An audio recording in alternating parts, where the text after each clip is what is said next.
माझं नाव मनीषा विलास जाधव. आम्ही 1 वर्षापासून तक्रार करतो सर. आमची कोणीच ऐकून घेण्यात आले तक्रार. आम्हाला मूळ रहिवाशी असून गाळण्यात आले आणि बोगस नाव टाकली त्या जागेवर. इथं आलं तर इथं पण तक्रार घेत नाही. इथं जा तिथं जा, नावचं करा, हे करा ते कराच म्हणते. तक्रार तर कोणीच घेत नाही. इथं आलं तेवढं मनोरंजन करतात, आमचं फोटो काढतात, फोटो घेतात, टाकतात की झालं संपतं. तेवढ्याच्या नंतर आमची कोणीच तक्रार घेत नाही.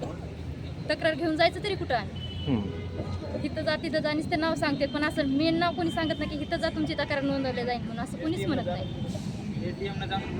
आणि ATM न जाणून बुजून केलंय, आम्हाला गाळून टाकले.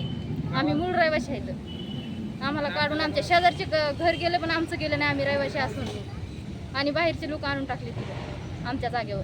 वरून आम्हालाच म्हणते की तुमच्या नावचं नाही, मालकी हक्क करा. मालकी हक्क झाल्याशिवाय तुमचं काही होणार नाही. मालकी हक्क नाही तर मग मतदान हे कशाच्या आधारावर घेतात आमचं? हां, घरपट्टी घेतली आमच्याकडून, नळपट्टी घेतली, लाईट बिल घेतलं, मीटर घेतलं, काय काय घेतलं आमच्याकडनं. आता शेवटचा टाइम आला तर असं सांगतात आम्हाला. आमच्या जीवावर निवडून येते त्यांना आम्हाला कसं सांग. परत म्हणतात की तुम्ही वंचितचे माणसात, आमचे माणसं नाही. यांना कसं ओळखायला येतं आम्ही वंचितचे माणसात म्हणून? पैसे घ्यायचा टाइम झाला की आमच्याकडे येतात आणि आम्हाला द्यायचा टाइम झाला की वंचितचं नाव सांगते. कोणीकडे जायचं आम्ही?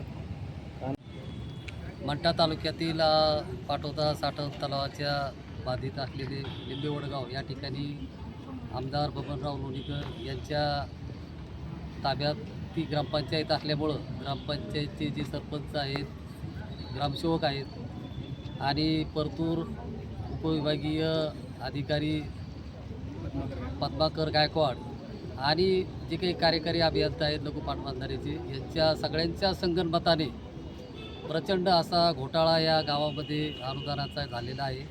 आणि हे भूसंपादन घोटाळा इतका मोठा आहे की यामध्ये सर्व मोठे अधिकारी असल्यामुळं या ठिकाणी आमदाराचं त्या ठिकाणी पूर्ण त्यांना सहकार्य असल्यामुळं बबनराव लोणीकरांच्या माध्यमातून हा घोटाळा असल्यासारखा आहे. आणि या घोटाळ्यामध्ये या गावाच्या सर्व लोकांनी वर्षभरापासून पाठपुरावा केलेला आहे, तरी या ठिकाणी शासन आणि प्रशासन कोणती दखल घेत नाही.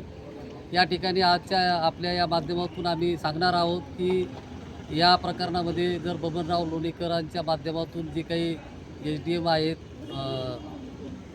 गायकवाड यांना जर निलंबित या प्रकरणामध्ये केलं नाही तर निश्चितपणानं आम्ही आयुक्त संभाजीनगर यांच्या कार्यालयावर देखील धरणे आणि घेराव आंदोलन केल्याशिवाय राहणार.